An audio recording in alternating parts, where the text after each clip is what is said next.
이탈리아를 가본 적은 없지만 그곳에 있는 피사의 사탑, 이 이야기는 너무나도 유명합니다. 아름답고 웅장한 이 탑은 지금 모습으로 완공된 지 600년이 넘는 세월 동안 많은 사람들이 이탈리아에 갔을 때 꼭 찾을 정도로 굉장히 건축학적으로 뛰어나지만 한 가지 약점이 있는데, 그것의 기반, 기초가 되는 그 땅이 너무나도 약했다라는 사실입니다.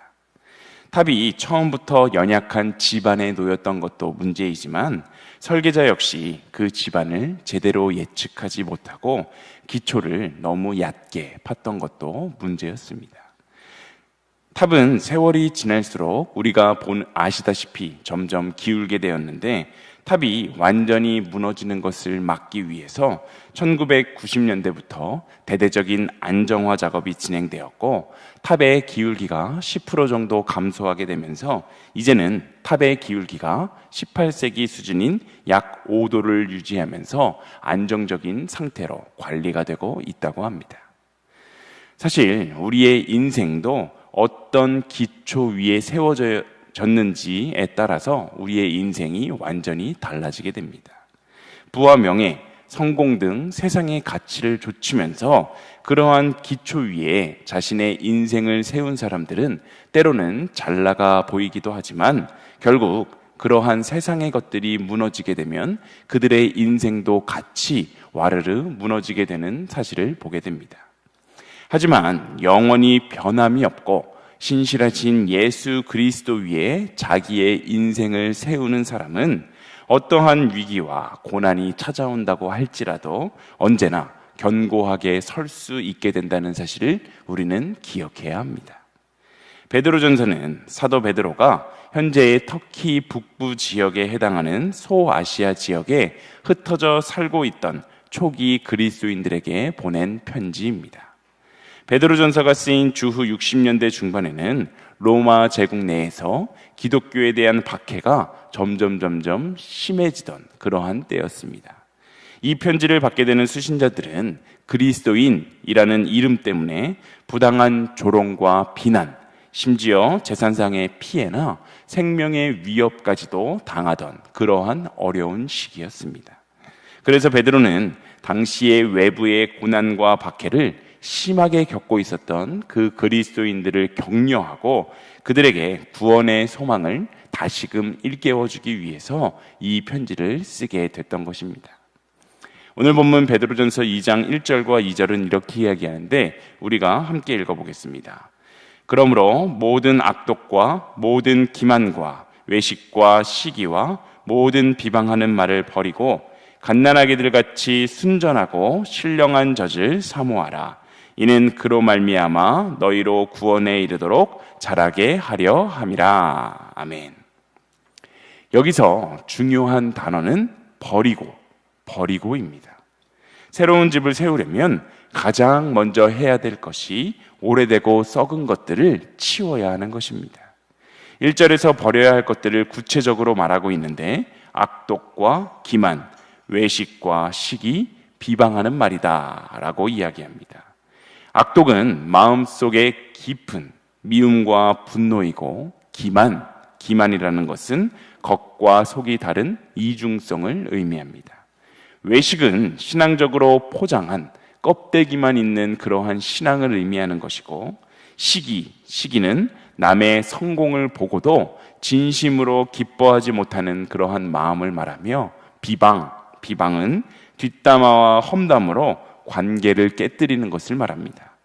이러한 모든 것들을 우리는 우리의 마음속에서 없앨 수 있어야 하는데, 그래야지만 2절의 말씀처럼 우리가 구원에 이르도록 자랄 수 있기 때문입니다. 몇 년 전 한 TV 프로그램에서 쓰레기로 집이 가득 차 있었던 일반 가정집을 소개한 적이 있습니다. 그 집을 청소하는 것이 그 프로그램의 주된 컨텐츠였는데, 그 집 문을 열자마자 악취가 진동하고 쓰레기가 산더미처럼 쌓여 있었는데, 전문가와 또한 많은 사람들이 힘을 합쳐 그 집을 깨끗하게 청소하고 나자 완전히 새로운 집이 되는 것을 볼 수가 있었습니다. 주인은 눈물을 흘리면서 이제야 살 수 있을 것 같다라고 이야기하였습니다. 우리의 마음도 바로 그렇습니다.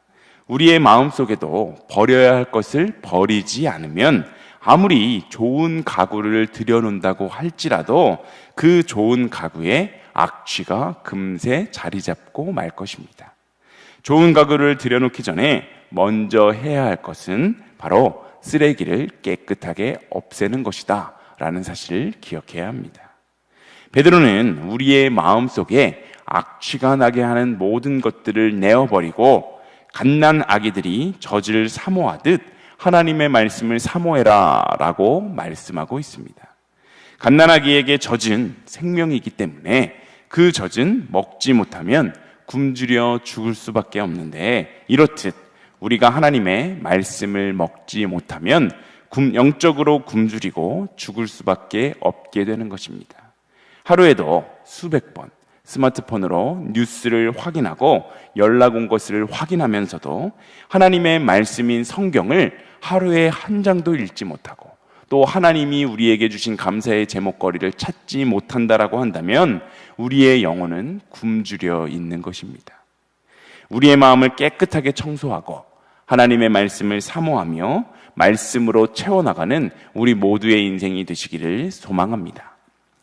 오늘 본문 4절의 말씀을 함께 읽어보겠습니다. 4절입니다. 사람에게는 버림바가 되었으나 하나님께는 택하심을 입은 보배로운 산돌이신 예수께 나아가. 아멘. 베드로는 지금 예수님을 산돌이다 라고 말하고 있습니다. 여기서 말하는 산돌은 산에 있는 돌을 말하는 것이 아니라 살아있는 돌을 의미하는 것입니다. 예수님이 살아있는 돌이다 라고 지금 베드로가 말하고 있는 이유는 예수님은 죽지 않고 영원히 살아계시면서 동시에 모든 것을 지탱하시는 아주 견고한 기초가 되시는 분이시기 때문입니다. 예수님은 이 땅에 오셨지만 당시 종교 지도자들에게 철저히 배척받고 버림받았습니다. 예수님은 세상의 눈에는 쓸모없고 오히려 걸림돌이 되는 버려진 돌이었기 때문에 결국 십자가에서 죽으심으로 인간적인 기준으로 볼 때는 완전히 실패한 인생을 산 것처럼 보이셨습니다.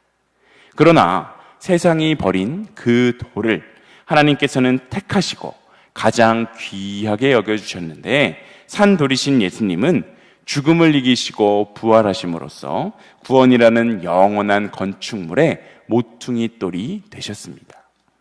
이 모퉁이 돌은 건물의 기준이 되고 전체 구조를 떠받드는 가장 중요한 핵심이 되는 그러한 돌인데, 바로 이것이 우리의 구원을 의미합니다.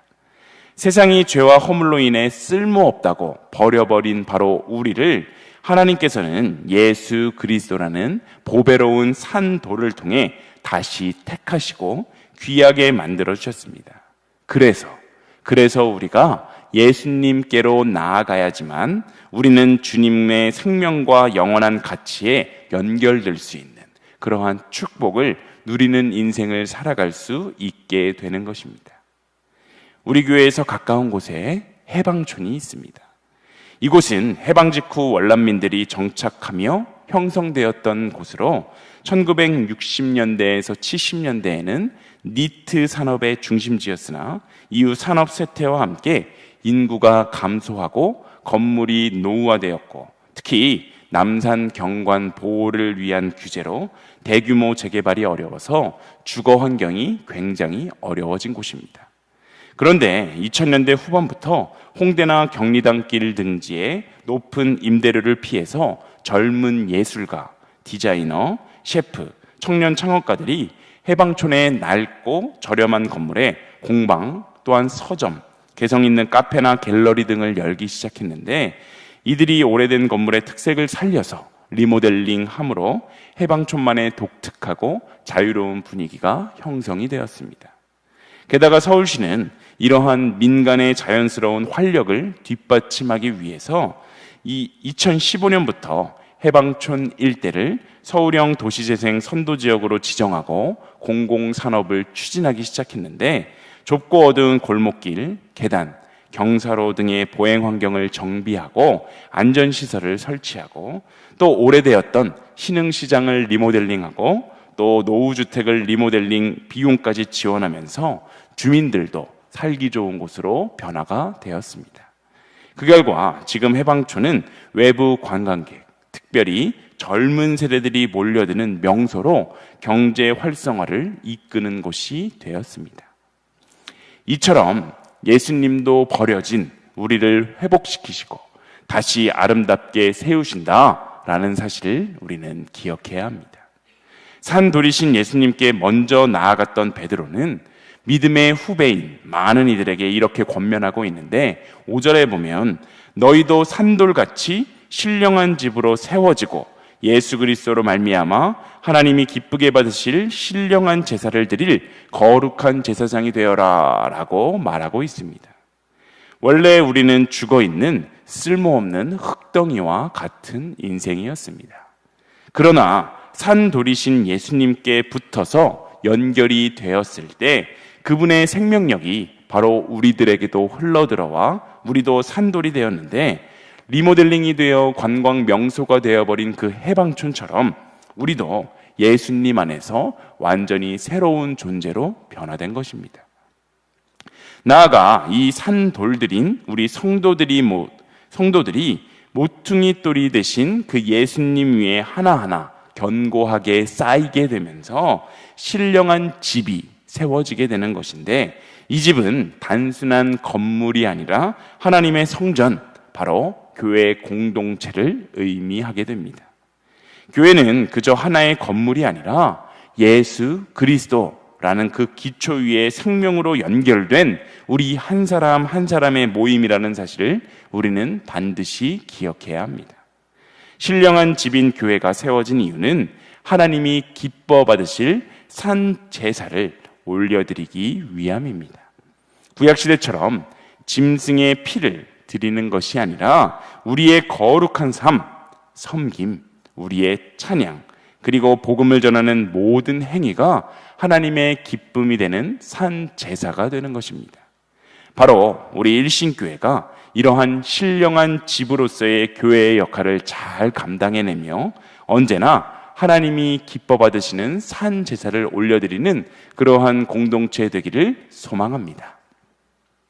베드로는 오늘 본문에서 우리에게 아주 중요한 삶의 방향을 제시하고 있는데 예수 그리스도라는 산 돌 위에 세워진 사람들이라면 이 세상 속에서 빛과 소금의 역할을 감당해야 한다라는 것입니다. 그래서 본문 11절에서 25절까지는 예수 그리스도가 산 돌로 세워주신 우리들, 바로 우리들의 인생이 구체적으로 어떠한 선한 행실로 이 세상 가운데 살아가야 하는지를 그렇게 이야기하고 있는 것입니다. 특별히 11절에 보면 거류민과 나그네라는 말이 있는데 이것은 우리가 이 땅에 잠시 머무는 존재임을 이야기합니다. 우리는 이 세상에 영원히 사는 사람들이 아니라 하나님 나라를 향해 가는 그러한 순례자들이기 때문에 이 세상의 가치관에 휩쓸리기보다 하나님의 나라를 바라보며 살아야 하는 그러한 인생들입니다. 또한 12절에서 너희는 선한 일을 보고 하나님께 영광을 돌리게 하라 라는 이러한 말을 통해 우리는 우리가 하는 말보다 우리의 행동이 더욱더 설득력이 있다라는 사실을 기억해야 합니다. 요즘 직장에서 그리스도인들이 이러한 이야기를 참 많이 듣습니다. 저 사람이 기독교인이라는데 도대체 우리와 뭐가 다른 거야? 제가 아는 한 집사님은 직장에서 자기가 그리스도인이라고 성경책을 펼쳐두고 틈틈이 읽는 사람들도 있지만 자신은 의도적으로 그렇게 하지 않았다고 합니다. 대신 누구보다 성실하게 일했고 정직하게 보고서들을 작성했으며 다른 사람들이 꺼리는 일을 기꺼이 맡았습니다. 몇 년 후 그 회사 동료들이 저 사람은 정말 다르다. 저 사람이 믿는 하나님이 어떤 분인지 나도 알고 싶다라고 이렇게 이야기했다고 합니다. 그 집사님은 말보다 행동으로 복음을 전한 것입니다. 바로 이러한 삶이 오늘 본문에서 베드로가 말하는 그러한 삶입니다. 베드로가 말하는 그리스도인의 삶은 단순히 예배당 안에서만 믿음이 좋은 사람이 되는 것이 아닙니다. 가정에서, 직장에서, 또한 세상 한복판에서 선한 행실로 빛을 비추는 사람으로 살아라 라고 말하고 있는 것입니다. 우리가 억울할 때, 또 손해볼 때, 욕을 들을 때조차 우리는 예수님의 길을 선택할 때 세상은 우리를 보고 하나님 아버지께 영광을 돌리게 될 것입니다.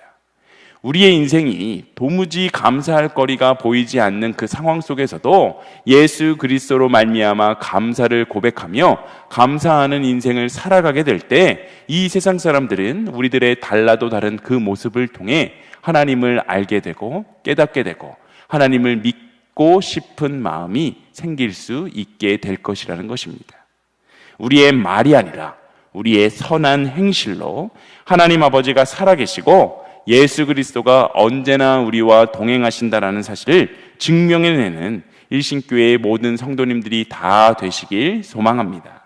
오늘도 나의 삶의 자리에서 나의 가족, 이웃, 또한 스쳐가는 많은 인연들에게 선한 행실로 하나님 아버지의 사랑을 전달할 수 있는 우리 일신교회 모든 성도님들 다 되시길 간절히 소망합니다.